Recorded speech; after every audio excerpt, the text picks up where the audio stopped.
like British, United States, Europe, like all over the world, Korea also, singers, entertainers, they are skinny.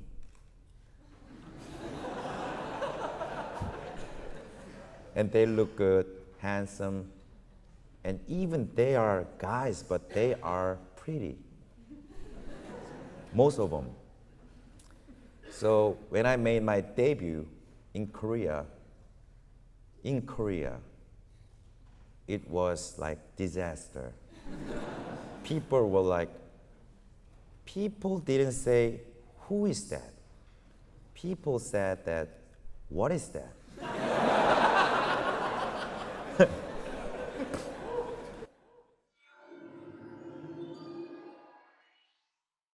Ladies and gentlemen, please welcome Psy.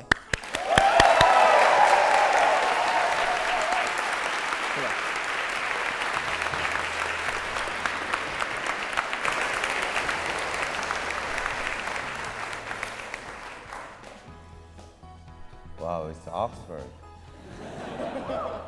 Beautiful. So is it fine to wear sunglasses when I make a speech, or should I take it off? What do you want? Huh? On? All right. All right. So as John told you, you know about Gangnam Style, and you know a little bit about my name or my future or something. But from now on, let me tell you about myself a little bit. When I was young, I was really good at dancing. So, but not like good-looking dancing, but you know, the dancing. Me and my choreographers in Korea, we spent like more than 30 nights to make the horse dance. It's kind of funny, but still, we were so serious to make that dance. So we tried everything. In that 30 nights, we tried not just horse. We tried literally every creature. You know, we tried horse, monkey, kangaroo, snake, falling leaves, sun and moon, everything. Kangaroo's kind of nice, you know. We hopped, you know, it was kind of nice, but it doesn't, you know, that energetic. So we moved on. When I was young, my only interest and regarding was to be attractive to the girls. That was the only interest.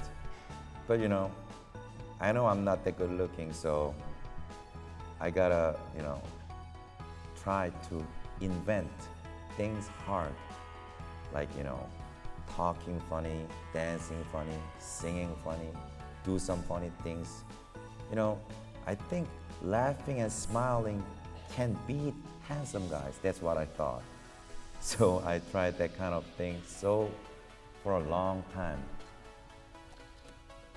After graduating high school, I went to the United States for college, and I spent 4 years at there. And at that time, for the first time of my life, I had a dream, and which was a composer. And the next year, I transferred to the school called Berklee College of Music. But still, I didn't attend the school at that time because what I thought was, I was really young at that time, so what I thought was, I cannot learn any creation from other people. That's what I thought at that time. I gotta learn by myself about creation. That's what I thought at that time. So until now, still, when I compose a song, it's like a puzzle because I don't know any harmonics or anything logical, so it's really hard. So I sort of regret right now, but still, create-wise, I don't regret because, you know, I think to be creative, you know, sometimes academic things interrupt your creation. That's what I thought. And in the college, As I told you, I dreamed about to be a composer, and I wrote like 100 songs in a year. In that period, I was like never step outside for a year, like only 2-3 times just for, fuel, gas or something. So really focused on making a tracks at that time. And it was just for my interest, and so it was just for me, because I want some beats so that me and my friend can dance by myself. That was the first interest. And to listen that, and make the songs. And on the vacation, I went back to Korea and I made a demo CD with the 50 tracks in it. And I visited like 50 entertainment companies, and I passed it. And my name is Jason Park, and I'm Park, and this is my demo CD. I'm a new composer. If you like it, you can buy it, and it's negotiable, so please try it. But for 2 years after that, none of my songs are sold. So I was like, what should I do from now? Because I spent like more than 3 years to be a composer, but I cannot sell any. So what should I do next? It was totally failure when I made my debut. For more than 6 months, it was failure. So I decided, I gotta think from that point, what should I do next? So I sold my songs to myself, and it seems like it doesn't work. So what should I do next? So quit and then to be a composer one more time, or quit the whole thing and go back to like business school or something? It was like really confusion, and it was like really confusing period. And I decided to do whatever I could, whatever it took. So in Korea, there's like national TV building, and there's like some certain floor that all the producers and directors it's their office. It was their office. It was some certain floor of the building, and they were all at the work. And I just went there, and there was like long hallway, and I started to dance at the office. And I yelled, "Look at me." But it was really funny, hilarious situation, but I don't know why, but they got frightened. Like they literally called security and get that guy out of here. And I was like, hey, see my dance. Like I literally danced everything. And one of the producers saw me and, wow, what is the move? Wow, I've never seen that kind of move. What is that? Can you do it one more time? And I did it. And he said, oh, can you be on my show? So that was my first appearance at the national TV in Korea. So last year, what I thought was, I gotta make this 6th album. I gotta go back to the first place when I debuted, with funny move, funny song, funny dance, so that people can laugh. Because all over the world, it's economics really horrible right now.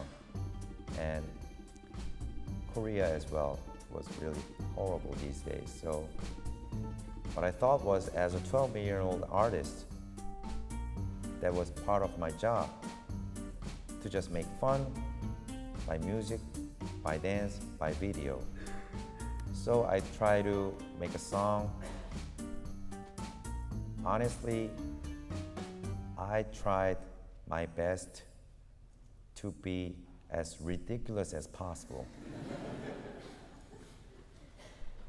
And finally I got the song, and it's a song called Gangnam Style. So it was single of my 6th album. I released the song and video on 2012, July 15th. And I uploaded this music video on the YouTube just for Korean users. Some Koreans use the YouTube too, so I uploaded for them. And after 10-15 days later of uploading, I am really a huge fan of Robbie Williams, but I don't know why, but Robbie Williams uploaded my video at his blog, and he said something, I can't remember the details, but he said to his fans, like, when you get tired or something, watch this. So in that kind of things like happen again and again and again. So a lot of pop stars, a lot of celebrities all over the world, they started tweet my video on their Twitters. Each and every celebrity has huge followers, and the followers came to the video, and they started make a discussion about what is this guy. So I was like, honestly, what I said was at that time, WTF. You know? What is going on here? What is going on here? So, funny thing is, if I perform this song every time, when I saw the people, I feel happy and sorry. I feel happy because they look so happy. And I feel sorry because they don't have any idea about the lyrics. So, isn't this great? They don't need to know what the lyrics about. So, what I thought was, maybe they have their own version of lyrics, each and everyone by their own. So they have their own lyrics until Sexy Ladies.